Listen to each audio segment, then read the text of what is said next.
सबको सादर नमन और हिंदी दिवस की शुभकामनाएं।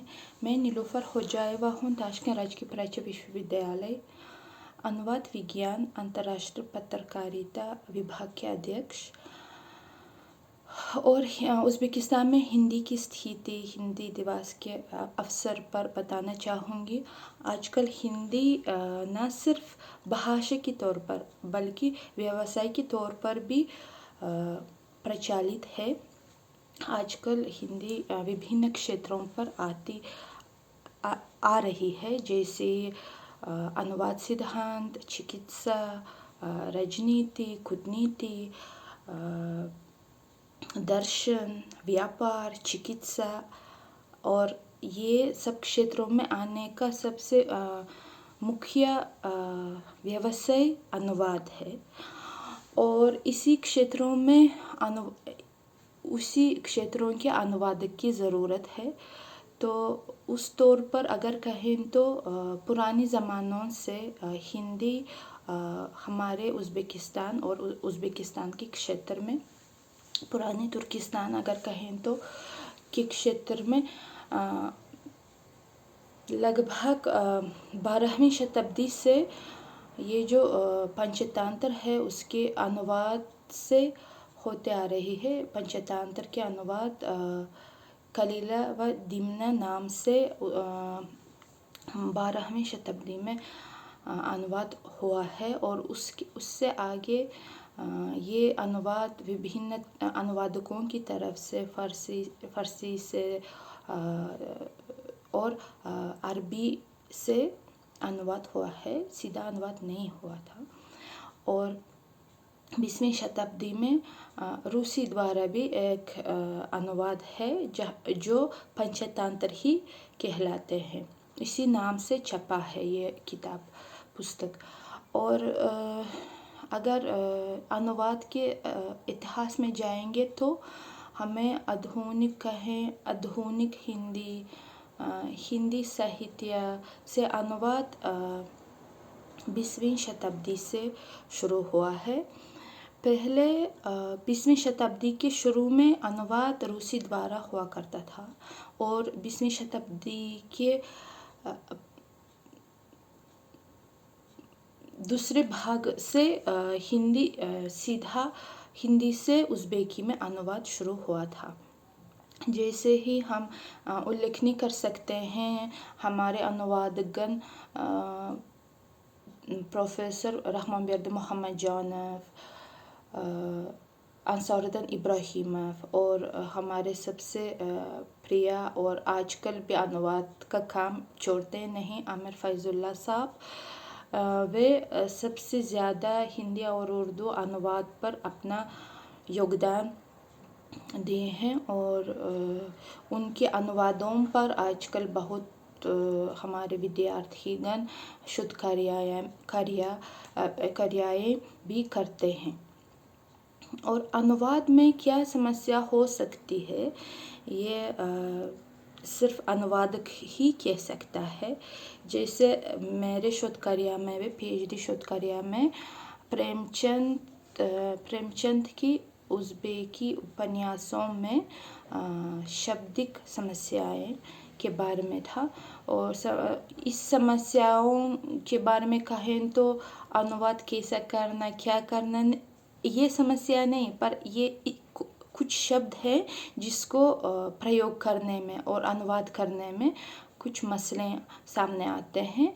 और इसको हम क्या कह सकते हैं, जैसे हिंदी और उज़्बेकी में भी अरबी और फ़ारसी से बहुत शब्द अपनाया गया है, और इनका मतलब दोनों यानी हिंदी और उज़्बेकी भाषा में कभी कभी कुछ शब्दों का मतलब अलग सा होता है। दिखने में एक शब्द लगता है पर अनुवाद करने में बिल्कुल दूसरा मतलब मिलती है।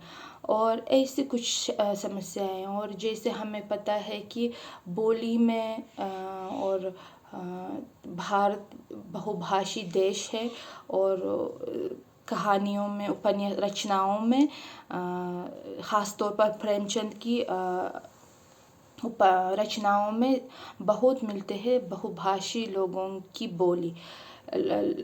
जैसे ही अगर कहें तो ये गबन में बंगाली बोलने वाले लोगों की रीति रिवाज लिखा हुआ है और उसमें कुछ बातचीत में बंगाली शब्द मिलते हैं, जैसे जो हिंदी और बंगाली में प्रयोग होती है, पर उनका जो मतलब है, मतलब में फ़र्क पड़ता है। जैसे दादा उसी दोनों भाषाओं में भी प्रयोग होते हैं, पर जिसको वो बुलाते हैं वो अलग। जैसे दादा भाई होते हैं और हिंदी में दादा ये पिताजी के पिता होते हैं।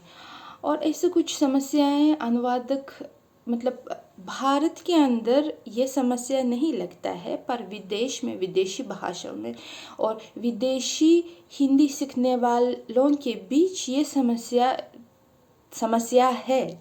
मतलब क्योंकि उसको हिंदी सीखने में सिर्फ हिंदी सीखते हैं, बाकी रीति रिवाज ये सब नहीं सीखते हैं, बोलियां नहीं सीखते हैं। तो इसी तौर की समस्याएं, और हमें मालूम है कि ये भाषा परिवार में भी अंतर है, तो उसमें भी समस्याएं आते हैं। सबसे ज़्यादा लिंग में, क्योंकि हिंदी में लिंग है और उज़्बेकी में लिंग नहीं है, तो ये व्याकरणिक समस्या भी मिलती है, शाब्दिक समस्या भी मिलती है, सांस्कृतिक समस्या भी मिलती है। और इसी अनुवादों के ज़रिए भारतीय शब्द भी उज़्बेकी में अपनाया जाता है। जैसे भारतीय त्योहार, भारतीय रीति रिवाज के मुताबिक भारतीय संस्कृति से जुड़े हुए शब्द उज़्बेकी में भी अपनाया जाता है। जैसे सारी शब्द को अनुवाद नहीं कर सकते हैं, ये कपड़ा है जो भारतीय संस्कृति से जुड़ा है, उसको अपनाया जाता है। जैसे लड्डू मिठाई उज़्बेकी संस्कृति में नहीं मिलते हैं, तो इसी को भी ट्रांसलिटरेशन के ज़रिए अपनाया जाता है। और ऐसे कुछ समस्याएं हैं जो अनुवादक को इन पर ध्यान देना चाहिए। और हिंदी दिवस के अवसर पर मैं ये कहना चाहूँगी कि आजकल हमारे हिंदी सीखने वालों का व्यवसाय विस्तार होने लगा है। जैसे पहले हम सिर्फ हिंदी अध्यापक बन सकते थे, और आजकल न सिर्फ अध्यापक बल्कि विभिन्न क्षेत्रों में जा सकते हैं और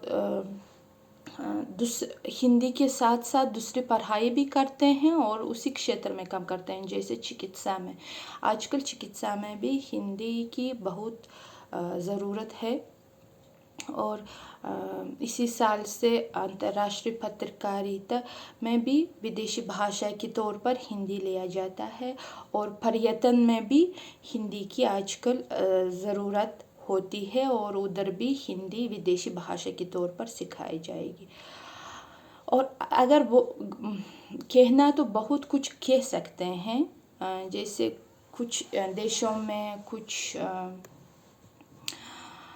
जगहों में हिंदी की प्रचार प्रसार कम होते जा रहे हैं, पर उज़्बेकिस्तान में इसका क्षेत्र बढ़ रहा है, हम ये कह सकते हैं। और ये बहुत खुशी की बात है।